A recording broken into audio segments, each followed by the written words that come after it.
Hello guys, இன்னைக்கு night எங்கே கிளம்பிட்டோன்னு பார்க்குறீங்களா? ஒரு குட்டி கிராசரி ஷாப்பிங் தான் காய்ஸ். 2 பேரும் ஜாலியாக கிளம்பிட்டாங்க. முதல்ல வண்டியில் ஏறி உட்காந்துட்டாங்க. சரி வாங்கடான்னு சொல்லி கிளப்பி டக்கு டக்குன்னு கூட்டிகிட்டு போயிட்டு கடையை அடைக்கிற டைம் ஆயிடுச்சு. சரி இருந்தாலும் பரவாயில்ல, வாங்க டக்குன்னு நாளைக்கு தேவையானதை மட்டும் வாங்கிடலாம் அப்படின்னு சொல்லிட்டு உள்ளே போனால் ஐரா குடுகுடுன்னு ஓடுது. கீழே விழுந்துடாத ஐரான்னு சொல்லிக்கிட்டே பின்னாடி போகிறேன், போய் நல்லா விழுந்துட்டாங்க மேடம். சரின்ட்டு தூக்கிட்டு போய்கிட்டு இருந்தேன். பார்த்தா கிருத்திகா வந்துட்டாங்க. கிருத்திகாவும் கிருத்திக் ஜெயும். சரி வாங்கப்பா நம்மளும் ஷாப்பிங்கை முடிச்சிடலாம் அப்படின்னு சொல்லிட்டு நாங்கள் 4 பேரும் போயிட்டு ஷாப்பிங் பண்ணிக்கிட்டு இருந்தோம். ஆரன்குட்டியும் அவங்க அப்பாவும் தேவையான திங்ஸ்லாம் எடுத்து வாங்கிட்டு இருந்தாங்க. நான் பின்னாடியே ஷூட் பண்ணிட்டு வந்துட்டு இருந்தேன். ஐரா குட்டி கிடைக்கிற இடத்துல எங்கடா ஸ்டூல் இருக்கோ எல்லா இடத்துலையும் உட்காந்துக்கிறது.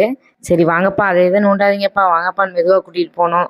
பார்த்தா இந்த ஐரா இன்னொரு இடத்துல போய் எல்லாத்தையும் ஒதுங்க வைக்க ஆரம்பிச்சிட்டாங்க. சரி வாடா சொல்லலாம், டைம் ஆயிடுச்சு போயிடலாம் அப்படின்னு சொல்லிட்டு கொடுக்குன்னு கூட்டிகிட்டு வந்தா ஒரு குட்டி சேரை பார்த்துறாங்க. அந்த சேரை பார்த்து இதில் தான் உட்காருவேன்னு ஆடும்.